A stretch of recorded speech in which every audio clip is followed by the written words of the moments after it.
اما عائشہ فرماتی ہیں، ایک دن حضور صلی اللہ علیہ وسلم گھر آئے۔ میں نے دیکھا آج حضور بہت خوش ہیں۔ حضور صلی اللہ علیہ وسلم جلدی میں کوئی چیز اٹھا کے جانے لگے۔ میں نے راستہ روک لیا کہ میں نے نہیں جانے دینا۔ حضور نے کہا، عائشہ میرا کوئی انتظار کر رہا ہے۔ اما عائشہ نے کہا، حضور لوگ تو آتے ہی رہتے ہیں، میری بھی بات سن لیں۔ حضور نے فرمایا، اچھا بتاؤ کیا بات ہے؟ تو اما عائشہ نے بتایا کہ مجھے میرے والد نے کہا تھا، جس دن حضور صلی اللہ علیہ وسلم کو خوش دیکھو تو میری اور اپنی بخشش کی دعا کروانا۔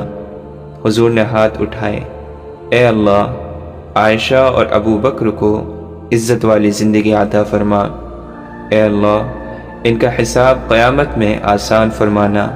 اور پھر کہا، اے اللہ، انہیں بغیر حساب ہی جنت عطا فرما۔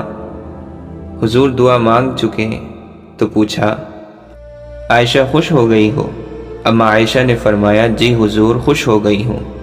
حضور صلی اللہ علیہ وسلم اٹھ کے جانے لگے تو واپس لوٹ آئے اور کہا، عائشہ میری دعا سن کر رو رہی ہو؟ مجھے قسم ہے اللہ کی عزت کی، میں اپنے ہر امتی کے لیے یہی دعا دن میں 2 مرتبہ مانگتا ہوں۔